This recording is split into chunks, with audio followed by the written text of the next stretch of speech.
मिस्र के जनूब मगरबी इलाके में जो सूडान की सरहद के साथ मिलता था, सदियों पुरानी किसी पेच दर पेच इमारत के खंडर थे। उस जमाने में मिस्र की सरहद कुछ और थी। सलाहुद्दीन अय्यूबी कहा करता था कि मिस्र की कोई सरहद है ही नहीं, ताहम सूडानियों ने एक ख्याली सी सरहद बना रखी थी। खंडरों के इर्द गिर्द का इलाका दुश्वार गुजार था। गालिबन फिरौनों के वक्तों में ये इलाका सरसब्ज था और वहाँ पानी की बहुतायत थी। खुश्क झीलें और 2 नदियों के गहरे और खुश्क पाट भी थे। रेतली चट्टानें भी थीं और रेतली मिट्टी के टीले भी। उनकी शक्लें किसी बहुत बड़ी इमारत के खंडरों की मानंद थीं। कहीं टीला सुतून की तरह दूर ऊपर तक चला गया था और कहीं टीले दीवारों की तरह खड़े थे। जहां जहां जगह हमवार थी वहां रेत थी। चट्टानें ऊंची भी थी, नीची भी। उस इलाके के इर्द गिर्द कहीं कहीं पानी था, लिहाजा दरख्त थे और वहां के रहने वाले खेती बाड़ी करते थे। कमोबेश 40 मील लंबा और 10 मील चौड़ा ये इलाका आबाद था। ये आबादी मुसलमान थी। उनमें कुछ लोग मुसलमान नहीं थे। उनके अजीबो गरीब से अकीदे थे। फिरौनों की इमारत के खंडरों से लोग डरा करते थे। उनके इर्द गिर्द का इलाका भी ऐसा था कि देखने वालों पर हैबत तारी हो जाती। वहां से कोई गुजरता ही नहीं था। लोग कहते थे कि वहां फिरौनों की बदरूहें रहती हैं, जो दिन के दौरान भी जानवरों की सूरत में घूमती फिरती रहती हैं, और कभी ऊंटों पर सवार सिपाहियों के भेष में और कभी खूबसूरत औरतों के रूप में नजर आती हैं, और रात को वहां से डरावनी आवाजें भी सुनाई देती हैं। कोई 1 साल से ये खंडर लोगों की दिलचस्पियों का मरकज बन गया था। उससे पहले सुल्तान अय्यूबी की फौज के लिए भर्ती की मुहिम शुरू हुई थी, तो भर्ती करने वाले उस इलाके के इर्द गिर्द भी घूमते फिरते रहते थे। वहां के बाशिंदों ने उन्हें खबरदार किया था कि वो टीलों के अंदर न जाएं। उन्हें पुरस्कार आवाजों, डरावनी चीजों और बदरूहों की कहानियां सुनाई गई थी। उस इलाके से फौज को बहुत भर्ती मिली थी, मगर उसके बाद भर्ती करने वाले गए तो लोगों का रुझान बदला हुआ था। सरहद पर गश्त करने वाले दस्तों ने रिपोर्ट दी थी कि गश्ती संतरी भी इस इलाके के अंदर नहीं जाया करते थे और उन्होंने कभी किसी इंसान को उधर जाते नहीं देखा। मगर अब वो लोगों को अंदर जाते देखते हैं और वहां से आने वाले डरे हुए नहीं बल्कि मुतमईन से नजर आते हैं। उसके बाद ये इत्तला मिली कि हर जुमेरात के रोज रात तक अंदर मेला सा लगता है, और उसके बाद इस किस्म का वाकया हुआ कि सरहदी दस्तों के 4-5 सिपाही लापता हो गए। उनके मुताल्लिक ये रिपोर्ट दी गई थी कि भगोड़े हो गए हैं। सुल्तान अय्यूबी ने जहां दुश्मन के मुल्कों में जासूस भेज रखे थे, वहां उसने अपने मुल्क में भी जासूसों का जाल बिछा रखा था। गैर मुस्लिम मौरखों ने सुल्तान अय्यूबी को खास तौर पर खिराजे तहसीन पेश किया है कि उसने आज के इंटेलिजेंस निजाम और कमांडो तरीक़े जंग को खुसूसी अहमियत देकर ट्रेनिंग के नए तरीके दरियाफ्त किए और ये साबित कर दिया था कि सिर्फ 10 अफराद से 1000 नफरी की फौज का काम लिया जा सकता है। ये अलग बात है कि मुसलमान होने की वजह से यूरोपीय मौरखों ने सुल्तान अय्यूबी के इस फन को तारीख में उतनी जगह नहीं दी जितनी देनी चाहिए थी। लेकिन उस दौर के वाक़े निगारों ने जो तहरीरें कलमबंद की हैं, उनसे पता चलता है कि इस्लाम का ये अजीम पासबान इंटेलिजेंस, गोरीला और कमांडो ऑपरेशन का किस कदर माहिर था।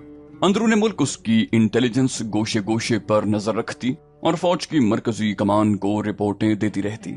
ये उसी निजाम की आला कारकर्दगी का सबूत था कि मिस्र के दूर दराज के ऐसे इलाके की सरगर्मियों की भी इत्तला मरकज को पहुंचा दी गई थी, जिसके मुताल्लिक कहा जाता था कि उस छोटे से खित्ते को तो खुदा ने भी फरामोश कर रखा है।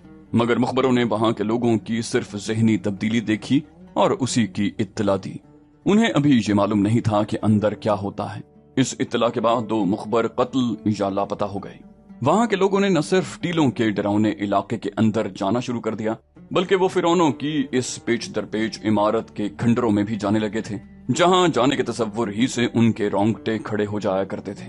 कुछ अर्सा पहले उसकी इब्तिदा इस तरह हुई थी कि एक गांव में एक शुतर सवार आया। ये अजनबी मुसलमान और मिस्री था। उसका ऊंट अच्छी नस्ल का और तंदुरुस्त था। उस मुसाफिर ने गांव वालों को इकट्ठा करके ये किस्सा सुनाया कि वो गुर्बत से तंग आ चुका है। अब वो रहजनी और चोरी के इरादे से घर से निकल खड़ा हुआ। वो पैदल था। वो इस उम्मीद पर इस इलाके में आ गया कि यहाँ कोई आबादी नहीं, इसलिए रहजनी करते पकड़ा नहीं जाएगा। वो बहुत दिन पैदल चलता रहा, मगर उसे कोई शिकार न मिला। आखिर टीलों के इस इलाके में जहाँ कोई नहीं जाता, वो जाकर गिर पड़ा। उसके जिस्म में ताकत न रही थी। उसने आसमान की तरफ हाथ बुलंद करके खुदा से मदद मांगी। उसे एक गूंजदार आवाज सुनाई दी, तुम खुशकिस्मत हो कि तुमने अभी गुनाह नहीं किया। गुनाह की सिर्फ नीयत की है। अगर तुम किसी को लूट कर यहाँ आते तो तुम्हारा जिस्म हड्डियों का पिंजर बन जाता और शैतान के छोड़े हुए दरिंदे तुम्हारा गोश्त जो तुम्हारे सामने पड़ा हुआ होता तुम्हें दिखा दिखा कर खा जाते। इस आवाज ने अजनबी पर गशी तारी कर दी। उसने महसूस किया कि कोई उसे उठा रहा है। उसने आंखें खोली तो वो बैठा हुआ था और उसके सामने एक सफेद रीश बुजुर्ग खड़ा था, जो दूध की मानंद सफेद और आंखों से नूर की शुआएं निकलती थीं। वो जान गया कि ये आवाज जो उसने सुनी थी उसी बुजुर्ग की थी। अजनबी की जबान बंद हो गई और वो कांपने लगा। बुजुर्ग ने उसे उठाकर कहा, मत डर मुसाफिर, ये सब लोग जो यहाँ आने से डरते हैं बदनसीब हैं। इन्हें शैतान इधर नहीं आने देता। तुम जाओ और लोगों से कहो कि यहाँ अब फिरौनों की खुदाई नहीं रही, ये हजरत मूसा की मुमलिकत है। हजरत ईसा भी यहीं आसमान से उतरने वाले हैं। अब इस्लाम की किंदीलें इसी खंडर से रोशन होंगी, जिनकी रोशनी सारी दुनिया को मुनव्वर कर देगी। जाओ, लोगों को हमारा पैगाम दो, उन्हें यहाँ लाओ। अजनबी ने कहा, वो उठ नहीं सकता, चल नहीं सकता, जिस्म सूख गया है। सफेद रीश बुजुर्ग ने कहा, तुम उठो और 50 कदम शुमाल की तरफ जाओ, पीछे मुड़कर न देखना, डरना नहीं, लोगों तक पैगाम पहुंचा देना, वरना नुकसान उठाओगे। तुम्हें एक ऊंट बैठा हुआ नजर आएगा, उसके साथ खाना और पानी होगा, और उसके साथ जो कुछ होगा वो तुम्हारा होगा। अजनबी ने गांव वालों को सुनाया कि वो उठकर चलने लगा तो उसके जिस्म में ताकत आ गई। वो डर रहा था कि ये किसी फिरौन की बदरूह है। उसने पीछे नहीं देखा, बदरूह के डर से कदम गिनता रहा और रास्ता घूम गया। 50 कदम पर ये ऊंट बंधा हुआ था, उसके साथ खाना बंधा हुआ था जो उसने खा लिया और पानी पी लिया। उसके जिस्म में ऐसी ताकत आ गई जो पहले उसके जिस्म में नहीं थी। उसने लोगों को एक थैली खोल कर दिखाई जिसमें सोने की अशरफियां थी। ये थैली ऊंट के साथ बंधी हुई थी। अजनबी ऊंट पर सवार हुआ और उस गांव में आ गया जिसमें बैठा वो किस्सा सुना रहा था। उसके बाद उसने गांव वालों को सफेद रीश बुजुर्ग का पैगाम दिया और चला गया। उसका सुनाने का अंदाज ऐसा पुरअसर था कि लोगों के दिलों में टीलों के इलाके में जाने का इश्तियाक पैदा हो गया। लेकिन गांव के बूढ़ों ने कहा कि ये अजनबी इंसान नहीं बल्कि खंडर के शरशरार का हिस्सा है। इंसानी फितरत में ये कमजोरी है कि छुपे हुए को बेनकाब करने की और भेद को पा लेने की कोशिश करती है। जिन जिस्मों में जवानी का खून होता है वो खतरे मोल ले लेते हैं। गांव के जवानों ने इरादा कर लिया कि वो वहां जाएंगे। अशरफियों का जादू बड़ा सख्त था जिससे वो लोग बच नहीं सकते थे। उस 40 मील लंबे और 10 मील चौड़े खित्ते में जितने गांव थे उन सब से इत्तलाएं मिली कि एक अजनबी मुसाफिर यही किस्सा सुना गया है। कुछ लोग तजब्जुब में थे और कुछ तजब्जुब और फैसले के दरमियान भटक रहे थे, मगर उधर जाने से सब डरते थे। बाज आदमी गए भी, लेकिन टीलों के पुरसरार इलाके को दूर से देख कर वापस आ गए। कुछ रोज बाद 2 जमा साल शुतर सवार तमाम इलाके में घूम गए। उन्होंने भी ऐसा ही किस्सा सुनाया जो जरा मुख्तलिफ था। वो बहुत दूर के सफर पर घोड़ों पर जा रहे थे। उनके साथ 2 टट्टू थे जिन पर कीमती माल था। ये तिजारत का माल था जो वो सूडान ले जा रहे थे।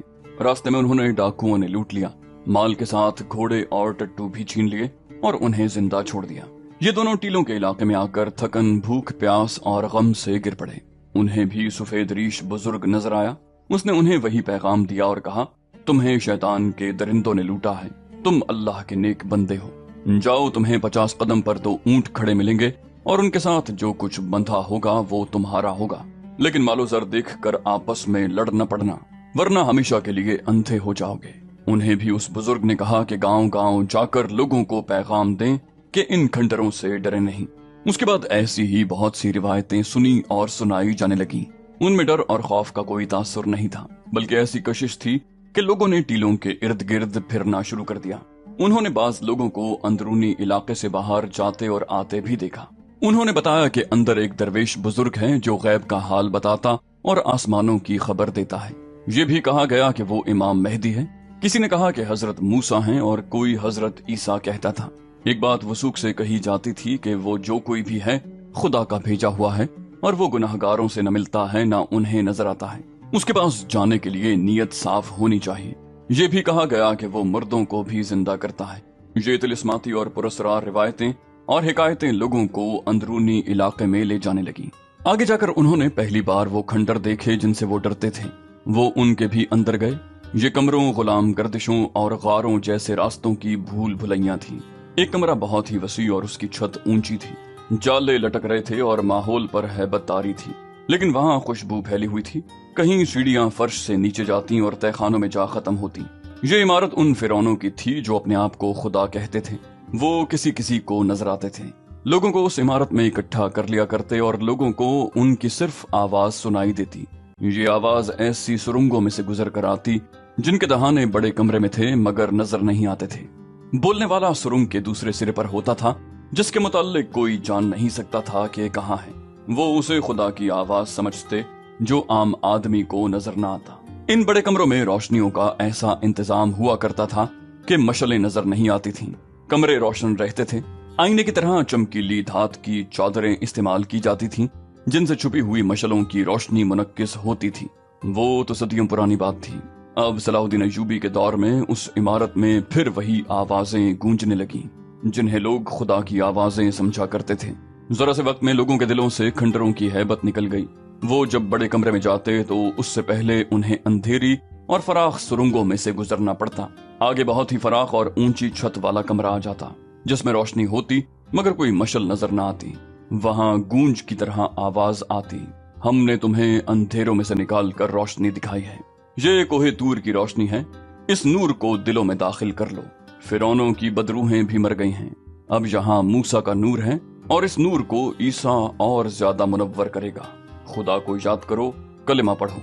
और लोग हैरत से मुंह खोले और आंखें फाड़े एक दूसरे को देखते और कलिमा तैयबा गुनगुनाना शुरू कर देते।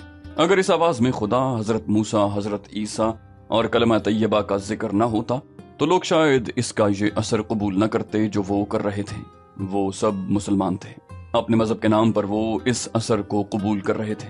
और जब उन्हें ये आवाज सुनाई दी, रसूल खुदा को खुदा ने गारे हिरा के अंधेरे में रिसालत अता की थी। तुम्हें भी इन गारों के अंधेरे में खुदा का नूर नजर आएगा। लोगों ने सर झुका लिए और उस आवाज को, जिसकी गूंज में तिलिस्माती असर था, अपने दिल पर नक्श कर लिया। लेकिन लोग उस हस्ती तक पहुंचना चाहते थे जिसकी ये आवाज थी और जो मुसाफिरों को ऊंट, खाना, पानी और अशरफियां देती और मुर्दों को जिंदा करती थी। लोगों की बेताबियां बढ़ती जा रही थीं। वो अपने घरों को जाते तो उन्हें औरतें बताती कि एक अजनबी आया था जो खंडर वाले दरवेश की करामात सुना गया है। वो कहता था कि उसने दरवेश की जियारत की है। एक रोज उन देहात में जो सबसे बड़ा गांव था, वहां की मस्जिद के पेश इमाम से लोगों ने इस्तिफसार किया। उसने कहा वो मुकद्दस इंसान है, सिर्फ नेक लोगों से मिलता है। नेक वो होता है जो खून खराबा न करे, सुलह और अमन की जिंदगी बसर करे। ये मुकद्दस दरवेश हजरत ईसा का पैगाम लाया है। इस पैगाम में मोहब्बत है, जंगो जदल नहीं। इस पैगाम में ये नसीहत है कि किसी को जख्मी न करो बल्कि जख्मी के जख्मों पर मरहम रखो। अगर तुम लोग इन उसूलों पर जिंदगी बसर करोगे तो ये दरवेश तुम्हारी काया पलट देगा। जब एक इमाम मस्जिद ने भी उस मुकद्दस दरवेश को और उसकी आवाज को बरहक कह दिया तो किसी शक शुबे की गुंजाइश न रही। लोगों के ठठ खंडरों में जाने लगे तो ऐलान हुआ कि हर जुमेरात के रोज अंदर जाने की इजाजत होगी और शाम को मेला लगा करेगा। चुनाचे उस रोज से जुमेरात का दिन मखसूस हो गया और उसके साथ ही औरतों को भी वहां जाने की इजाजत मिल गई। अब खंडरों के अंदर अपनी मर्जी से कोई नहीं जा सकता था। जुमेरात के रोज उनके इर्द गिर्द मेले का समा होता था। दूर दूर से लोग ऊंटों, घोड़ों और खच्चरों पर पैदल भी आते और शाम को खंडरों में जाने के वक्त का इंतजार करते। अंदर की सनसनीखेज दुनिया में इनकलाब आ गया।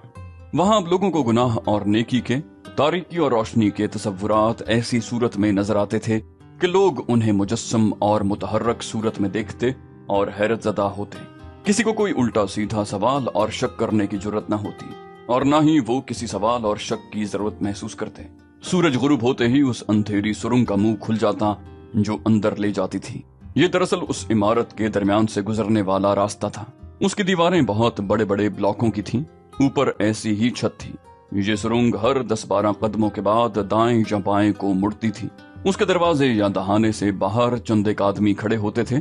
उनके पास खजूरों के अंबार लगे होते। ये खजूरें लोगों की लाई हुई होती थीं, जिसे नजराना कहा जाता था। जायरीन खजूरें एक जगह ढेर कर देते। खजूरों के पास पानी के मिशकीज़े रखे होते थे। शाम को जब जायरीन को अंदर जाने की इजाजत मिलती थी तो दरवाजे पर हर एक को 3 खजूरें खिलाकर चंद घूंट पानी पिलाया जाता और अंदर भेज दिया जाता। तारीक सुरंग से गुजरकर जब ये लोग रोशन हॉल कमरे में पहुंचते तो वहां उन्हें आवाजें सुनाई देती। कलिमा तैयबा पढ़ो, अपने अल्लाह को याद करो। हजरत मूसा अलैहिस्सलाम तशरीफ ले आए हैं। हजरत ईसा अलैहिस्सलाम का ज़हूर होने वाला है। दिल से बदी और दुश्मनी निकाल दो, लड़ाई झगड़े खत्म कर दो और देखो उनका हशर जिन्हें जन्नत का धोखा देकर लड़ाया गया था। इस आवाज के साथ ही लोगों की आंखों में निहायत तेज रोशनी पड़ती। उन्हें एक तरफ मुंह करके खड़ा किया जाता था। उनकी आंखें खीरा होने लगती तो रोशनी जरा मध्यम हो जाती, उसके बाद रोशनी कभी तेज होती कभी मध्यम, और लोगों को सामने वाली दीवार पर सितारे चमकते नजर आते। उन सितारों में जुम्बिश होती और इंतहाई मकरूह और भद्दी शक्लों वाले इंसान जाते नजर आते। गूंजदार आवाज सुनाई देती, ये सब तुम्हारी तरह जवान और खूबसूरत थे, इन्होंने खुदा का पैगाम न सुना। ये कमर के साथ तलवारें सजाकर घोड़ों पर सवार हुए और अपने जैसे खूबसूरत जवानों को कत्ल किया। इन्हें धोखा दिया गया कि तुम लड़ो, मर जाओगे तो जन्नत में जाओगे, देख लो इनका अंजाम। खुदा ने इन्हें शैतान के दरिंदे बनाकर खुला छोड़ दिया है। इन आवाजों के साथ बादल की गरज और बिजली की कड़क सुनाई देती। कुछ और आवाजें भी सुनाई देती जो मुख्तलिफ दरिंदों की मालूम होती थी। रोशनी इतनी तेज हो जाती कि देखने वालों की आंखें चुंधिया जाती। फिर लंबे लंबे दांतों वाले दरिंदे दाएं से बाएं जाते नजर आते। ये भी इंसान थे, लेकिन उनकी शक्लें बड़े ही डरावने भेड़ियों जैसी थीं। उन्होंने बाजुओं पर बरहना लड़कियां उठा रखी थी। ये लड़कियां जवान और खूबसूरत थीं। लड़कियां तड़पती थीं। बादल की गरज और ज्यादा बुलंद सुनाई देती और आवाज आती। इन्हें अपने हुस्न पर नाज था। इन्होंने खुदा के हुस्न को नापाक किया था। इन डरावनी और भयानक शक्लों के बाद बड़े ही खूबरू मर्द और खूबसूरत औरतें गुजरती। ये सब हंसते खेलते जाते। ये नेक और पाक लोग थे जिनके मुताल्लिक बताया जाता कि इन्होंने कभी लड़ाई झगड़े की बात नहीं की। वो सरापा मोहब्बत, प्यार और खुलूस थे। उसके बाद जायरीन को एक तहखाने में ले जाया जाता जहां इंसानी हड्डियों के पिंजर भी थे और खूबसूरत लड़कियां भी घूमती फिरती और मुस्कुराती नजर आती। थोड़ी थोड़ी देर के बाद आवाज सुनाई देती, हजरत ईसा अलैहिस्सलाम का ज़हूर होने वाला है, जंगो जदल और खून खराबा दिल से निकाल दो। तहखाने का एक रास्ता और था जिससे लोगों को बाहर निकाल दिया जाता। लोगों पर ऐसा तासुर तारी होता था जैसे वो सो गए थे और उन्होंने बड़ा ही अजीब ख्वाब देखा हो जो डरावना था और खूबसूरत भी। वो एक बार फिर अंदर जाने को बेताब होते थे, लेकिन किसी को उस तरफ जाने न दिया जाता जिधर से लोग अंदर जाते। वो अपने घरों को वापस नहीं जाना चाहते थे। रात वहीं खंडर के करीब ही गुजार देते। वहां कुछ लोग उनके पास बैठकर उन्हें अंदर के राज बताते थे। एक राज ये था कि अंदर जिसकी आवाज सुनाई देती है वो खुदा की तरफ से ये पैगाम लेकर आया है कि हजरत ईसा अलैहिस्सलाम दुनिया में आ रहे हैं और खलीफा अल आजिद भी दुनिया में वापस आ गया है। अल आजिद फातिमी खिलाफत का खलीफा था जिसकी गद्दी मिस्र में थी। सुल्तान अयूबी ने उसे माजूल करके मिस्र को बगदाद की खिलाफत अब्बासिया के तहत कर दिया था। अल आजिद उसके फौरन बाद मर गया। ये 2-2.5 साल पहले का वाकया था। फातिमियों ने सलीबियों और हशीशीन के साथ साजबाज करके एक साजिश तैयार की थी जिसके तहत सुल्तान अयूबी का तख्ता उलटना और मिस्र में फातिमी खिलाफत बहाल करना था। इस साजिश की कामयाबी के लिए सूडानियों को तैयार किया जा रहा था कि वो मिस्र पर हमला कर दें। खंडर के मुरीदों की तादाद में और उनकी अकीदतमंदी में इजाफा होता जा रहा था और जुनूब मगरबी इलाके के लोग कायल होते जा रहे थे कि हजरत ईसा अलैहिस्सलाम खलीफा अल आजिद को वापस भेज चुके हैं और खुद भी वापस आ रहे हैं। उन लोगों ने फौज में भर्ती होने से तौबा कर ली थी क्योंकि वो जंगो जदल को गुनाह समझने लगे थे। सलाहुद्दीन अयूबी को एक गुनाहगार बादशाह करार दे दिया गया था जो अपनी बादशाही को वुसअत देने के लिए जवानों को ये धोखा देकर फौज में भर्ती करता था कि वो शहीद होंगे और सीधे जन्नत में जाएंगे। खंडरों के अंदर की दुनिया लोगों के लिए इबादत गाह बन गई थी। बाज ने तो टीलों के इलाके में ही डेरे डाल दिए थे। वो उस मुकद्दस दरवेश की जियारत के लिए बेकरार रहते थे जिसकी आवाज खंडरों में सुनाई देती थी, मगर वो उन्हें नजर नहीं आता था। एक नया फिरका जन्म ले रहा था। तो दोस्तों ये थी हमारी आज की एपिसोड। उम्मीद करते हैं आपको हमारी एपिसोड पसंद आई होगी। जाने से पहले इस वीडियो को लाइक, शेयर और कमेंट करना मत भूलिए। और अगर आप हमारे चैनल पर नए हैं तो इसे सब्सक्राइब कीजिए और बेल आइकन पर क्लिक कीजिए ताकि आपको तमाम वीडियोस फौरन मिलती रहें। अगली वीडियो तक के लिए अपना ख्याल रखिए। अल्लाह हाफिज।